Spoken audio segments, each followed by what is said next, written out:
Hello everyone, আসসালামু আলাইকুম। কেমন আছেন সবাই?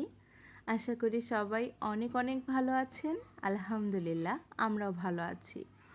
অনেক দিন পর একটা ব্লগ ভিডিও নিয়ে আসলাম, ডেইলি ব্লগ ভিডিও। তবে বেশ কয়েকদিনের ছোট ছোট ক্লিপ নিয়ে এই ভিডিওটা মেক করছি। আশা করি সবাই সম্পূর্ণ ভিডিওটি দেখবেন এবং কমেন্ট করে যাবেন। দেখেন আমার বারান্দায় ফুল গাছের আশেপাশে আনাচে কোনাচে কি সুন্দর পুঁইশাক হয়েছে। অনেক দিন থেকে খেয়াল করছি একা একা বেশ কিছু পুঁইশাক বেড়ে উঠেছে আমার বারান্দায়। তারপর ভাবলাম আরেকটু হোক, একসাথে সবগুলো পুঁইশাক ছেড়ে রান্না করব। অবশেষে আমি পুঁইশাকগুলো রান্না করলাম চিংড়ি মাছ দিয়ে। কী যে মজা হয়েছে, একদম টাটকা ফ্রেশ পুঁইশাক। আর সবচেয়ে আনন্দের বিষয় কি জানেন, নিজের বারান্দায় হয়েছে। এটার মধ্যে ভালোবাসা ভালো লাগাটাই অন্যরকম। সেদিন দুপুরে পুঁইশাকের তরকারি খেয়েছি। রাত্রে হঠাৎ করে মেসেজ দিয়ে ফায়েজি পাপাকে বললাম, তুমি কি আমাকে কিছু রান্না করে খাওয়াবে? সে রাত্রে বাসায় এসে আমার জন্য মাংস রান্না করলো। স্বামীর হাতে রান্না খেতে একটু বেশিই ভালো লাগে। আর এই ক্লিপগুলো তার পরের দিনের, আমি নীলফামারীতে গিয়েছিলাম। তো দুপুরে আম্মু আমার জন্য অনেক কিছু রান্না করেছে। মায়ের হাতের রান্না তো সবসময় স্পেশাল। আমি যখনই যাব আম্মু শুনে তখনই আমার জন্য অনেক অনেক কিছু রান্না করে। সেদিনও পোলাও, আমার পছন্দের রোস্ট, খাসির মাংস, আরও অনেক কিছু ছিল। যাই হোক, আমি গিয়েছিলাম ফায়েজের জন্য। ফাইয়াজ বাসায় একা থাকতে থাকতে খুব বোর ফিল করছিল, ওর মামাকে অনেক মিস করছিল।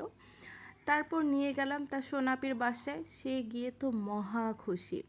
আর আম্মুর বাসার ছাদ বাগানে এত এত ফুল ফুটেছে, মাশাল্লাহ মাশাল্লাহ। আমার ছেলে ফুল খুব পছন্দ করে। ও ছাদে গিয়ে তো পুরা পাগল হয়ে গেছে খুশিতে। কোনটা রেখে কোনটা ফুল নিবে ছিঁড়বে। আর এত খুশি, বলছিল মা ওয়াও কত ফুল, কত সুন্দর। আবার বলছে মা আমার ছবি তুলে দাও। ও পোজ দিতে শিখেছে, ছবি তুলতে শিখেছে। কত যে পাকনা হয়েছে, মাশাল্লাহ মাশাল্লাহ। আর আম্মুর বাসার ছাদে একটা সফেদা গাছ আছে, যেখানে এখন ছোট্ট ছোট্ট সফেদা হয়েছে। কবে যে বড় হবে আর কবে ছিঁড়ে ছিঁড়ে খাবো নিজের গাছের সফেদা। নিজের গাছে কোনো ফুল ফল হলে যে কতটা আনন্দ লাগে, এটা আসলে অন্যরকম একটা বিষয়। সে তো মহা খুশি, আপি তাকে বারবার ফুল ছিঁড়ে দিচ্ছে। আম্মুর বাসায় গেলে না আসলে একটা রিফ্রেশিং কাজ করে। তারপর সন্ধ্যার সময় আম্মুকে বললাম, অনেক দিন থেকে তোমার হাতে চা খাই না, এক কাপ চা তো মাস্ট বি লাগবে।